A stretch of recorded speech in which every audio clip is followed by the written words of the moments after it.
And I've seen in some recent interviews, he said that he kind of ran into you before this fight was scheduled out in Vegas, and you actually pulled him aside and took him over to Sean Shelby and said that you wanted this fight. Is that true? And B, if so, why did you want this fight so badly? It's facts. Yeah, for sure. And just because he's a fighter, these other guys, they kind of dance around, pick and choose, and Calvin's one of them guys. He's Boston strong. He brings out that raw fighting. And that's the way I like to fight too. So you put two and two together, that makes one heck of a fight, and that's what the fans want to see. They want to see a really good fight. And he's a guy who thinks that he can match my skills, and I'm going to put him to the test. My last question for you. This is the first time in your career that you've gone a 4-fight stretch without a win. I know one of them was a no contest. Do you feel any extra sense of urgency in this fight? I know you're a guy that always comes to bring it, but does this one mean a little bit more to you, knowing that you need a win here? I think it's a 3-fight stretch. But, yeah, it's it's just more or less like proving it to myself. I want to get back in the win column. Going on like over a year now, and not winning, coming up a little bit short, and that kind of rides my soul a little bit. It makes me dig a little bit deeper. So now I'm a little bit more hungry. I was watching Jordan, The Last Dance, and he goes up 2-0 against the Phoenix Suns, and then Charles Barkley in the third game. They were just a little bit more hungry. Jordan's up, he's up 2 games, and he kind of lays off the gas a little bit. And Charles Barkley had that hunger in that third game, and you can't stop that hunger, that will to win, and I don't think anybody else has a will to win more than me. I love this sport. I love fighting, but there's nothing more than winning and getting that win. So my will to win is super strong. My spirit, my soul, it's on fire right now. And I really just can't wait to go in there and unleash on Calvin. Appreciate the time, Jeremy. Thank you. Thanks, sir. Dan Owen, you have been unmuted. You may ask Jeremy a question. Thanks. Appreciate your time, Jeremy. Obviously, we're in some pretty crazy times at the moment, and I think most people outside of UFC circles would be questioning over the course of the last few weeks of an event like this even taking place. Can you give us some insight on the conversations that have been happening for you behind the scenes with the UFC in terms of getting you on the card, preparing you for the location, and just making sure you're ready and ready to fight on the weekend? Sorry, man, I don't have any inside information. I told him to stop calling me with all these crazy events. I basically just told my manager stop calling. Like I know I have a date. I know I have an opponent. Just call me when everything's 100% confirmed. I'm just one of them guys. I really don't care. When they talked about the Khabib and Ferguson fight was going to be on Mars, I was super excited because I really thought it was going to happen. So I was willing to go there. And I don't have any inside information. I'm just I'm here to do my job, show up, and give the American people entertainment. Let them know, hey, you got to take risks. You got to step outside the box. The stay at home man, he's a dead man. You got to take the risk. You got to go out there and that's why I'm loving that UFC is going out there and proving like, hey, the show goes on. You can't stop. You can't let it bring you down. You got to rise to the occasion. And we get to go out there as some of the baddest. You got some of the baddest motherfuckers on this card, really. Some of the best in the UFC to go out there and just prove to the American people that, hey, we're here. Show goes on, life goes on, and you must move forward and be persistent. And finally, just from a kind of mindset perspective, have you thought about what it's going to be like stepping into the octagon in an empty arena, being able to hear, obviously, no crowd noise, but potentially just the corners issuing information and the crack of your hand against him? Yeah, when I've been in the gym. I was going in the gym late at night. I have a key to the gym, and no one else was in there. I was going in there into the. I was playing like I was walking out. I was doing my own visualization. I was going in there. I was hearing my breathing. I was hearing my footsteps in an empty gym in the cage. I could hear my feet on the canvas. I could hear my breathing. And it just clicked to me that it's going to be that much easier, honestly. Hearing my coach's calls, you don't have to deal with the crowd. It's just going to be that much more clear. And what better than, because I love listening to my coaches that they'll guide me right into victory. I'm their favorite Mortal Kombat fighter, and they get to use me and just no distractions. It's gonna be easy. I can't wait to go in there and make it look easy. I appreciate your time. All the best for the weekend. Thank you, sir. BT Sport, you're next. Caroline, you may speak.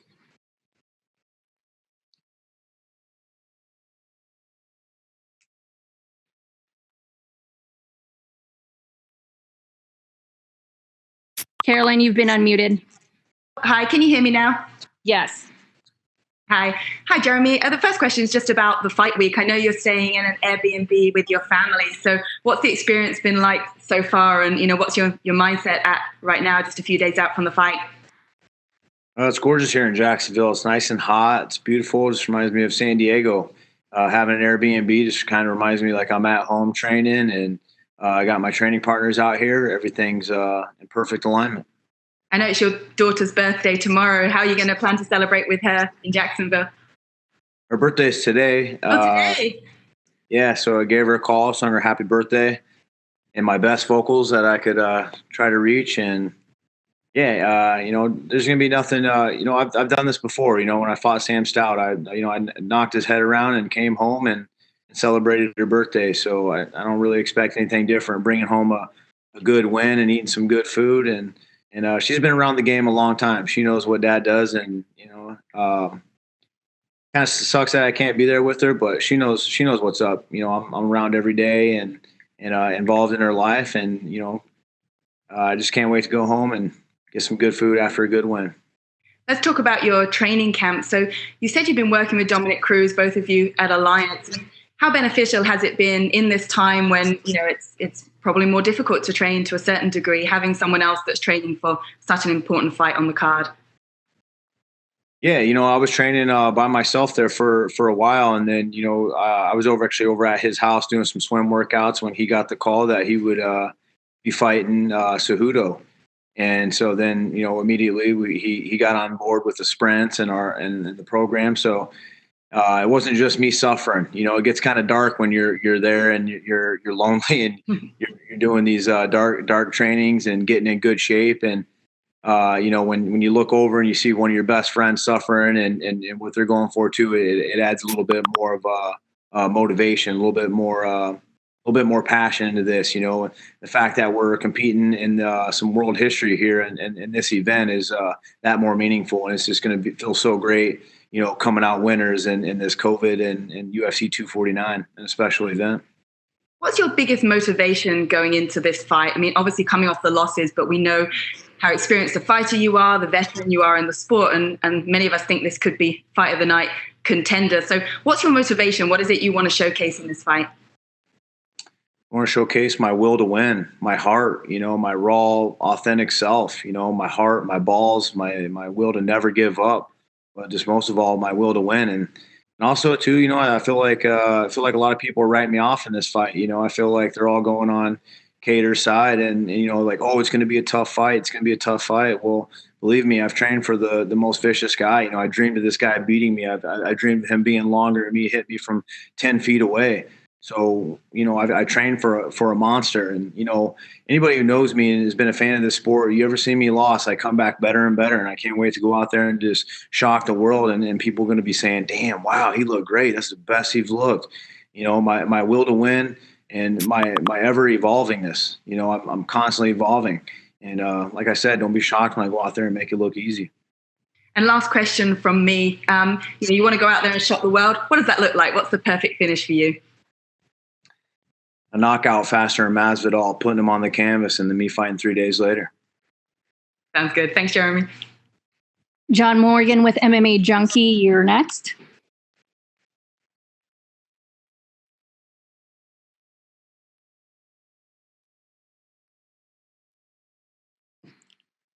Seems like John's having technical difficulties. Get together, John.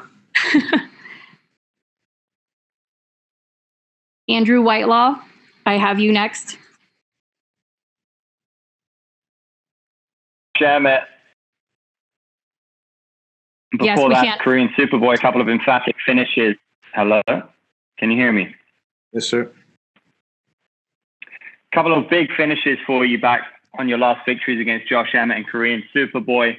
You're a fighter who loves to be explosive, get the finish. Given that you've had a few losses behind you, would you take the decision, or is it just as important as ever to be explosive and get that finish? I don't train for decisions. I train to finish. Come watch me train. And come watch me put in work. I don't even win decisions, honestly. You ever watch my fights? I suck at getting the decisions my way. But tell you what, man, I put people in body bags. And last time I was down here in Florida, I did put somebody in a body bag. So that's what I'm looking to do. That's how I fight. That's how I train. That's how I want to win. And that's my raw, authentic self. I'm not trying to be something that I'm not.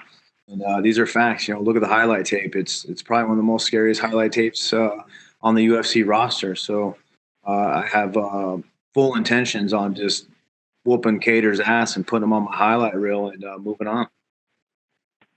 You're a veteran of the game. You've been up, you've been down. You're 7th right now in the rankings. How much attention do you pay to the rankings? Do you constantly check them? How much do they matter to you? No, it don't matter at all. I just I like good opponents, guys that are going to show up and actually want to fight and put on a good show, and makes for a good night for me. Is there a sense that this is significant in terms of maybe more people will be watching this than ever, more fans who don't ordinarily watch MMA? There's not a lot of live sport happening right now. Do you feel an added urge to do something special here? No, I can just be me because I am special. The way that I fight is special. I've been knocking guys out since I've been 16 years old.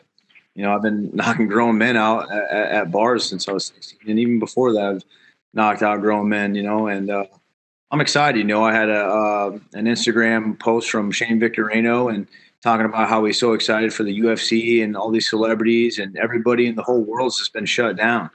What better action-packed #1 sporting event than the UFC to come through and bring people out of the hardships?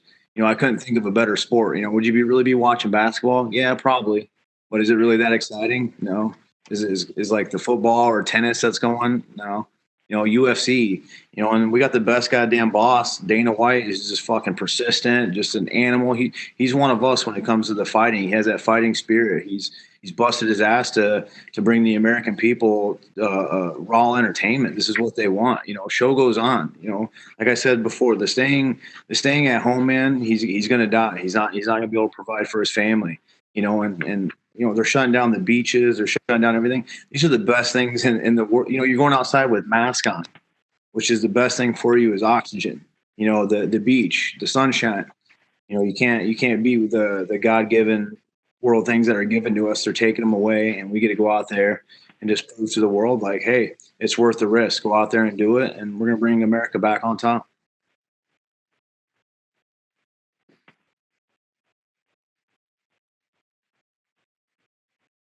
Thanks, Andrew. Next up is Jay Anderson with Cage Side Press. Jeremy, I'm not. I know you've talked about going in late at night, training with the empty arena, and there's been a lot of talk about being able to hear your coaches more clearly, being able to hear your corners more clearly. The flip side of that is your opponent may be able to hear them as well. Is that something you factored in here? He doesn't know the calls, and honestly, it doesn't matter. Even if he does know, take the corners and everything out of this COVID right now. If Cater walked in here right now, I'd whoop his fucking ass. Like if he's going to come in here, say, break into my house, what am I going to do? Stretch out? Oh, give me a minute. I need to get wrapped up. No, that's not a fight. The fight is my intentions are beat your fucking ass before you beat mine. That's it. Kill or be killed. And take coaches out of it. I don't care. You can hear the calls. Most people do hear the calls. That ain't going to stop you. What happens when you hear the call and then I feint and do a different call? It doesn't. It's not going to stop it. I'd give them my corner to even fight against me. You're not. It's right here. It's in your heart. It's in your mind. And what I have in my heart and in my mind is my will to win and my precision to just go forward and do anything at all costs and just dominate Calvin Kattar. You've been with the UFC since you were pretty much 21 years old. Is this the pretty much craziest fight camp, fight week experience you've had, all things considered? No, not so much in like the fight camps. It's kind of been a little bit, like where I've kind of gone in and trained like, empty and done all that. But I do that anyway. I train alone a lot of the times, like my coach always telling me to pull off the reins, but then I go out and I do my own thing. I just, I can't sit at home. You sit at home, you die, you start thinking of crazy stuff. And instead of sitting there thinking, I'd rather go out there and take action and do. During this fight week, it's been normal at my Airbnb, but like this, with the camera in front of me and I'm on a virtual interview and getting a swab test in my nose, that's a little bit different, but it makes it for that much more exciting. I've been here so many fucking times that this is a little bit different. This is kind of like that new feeling again, and I get these new experiences. So it's kind of fun and exciting to me. And as far as I'm concerned, everybody seems happy that they're just, being able to be here, do their job, and they get some entertainment. So I'm excited to be here. It's fun. It's new. And I'm blessed. I'm blessed to be here. This is, I'm glad I'm on this event. Thank you. Yeah. Thanks, Jeremy. Have a good day. You guys too. Thank you. Back to you.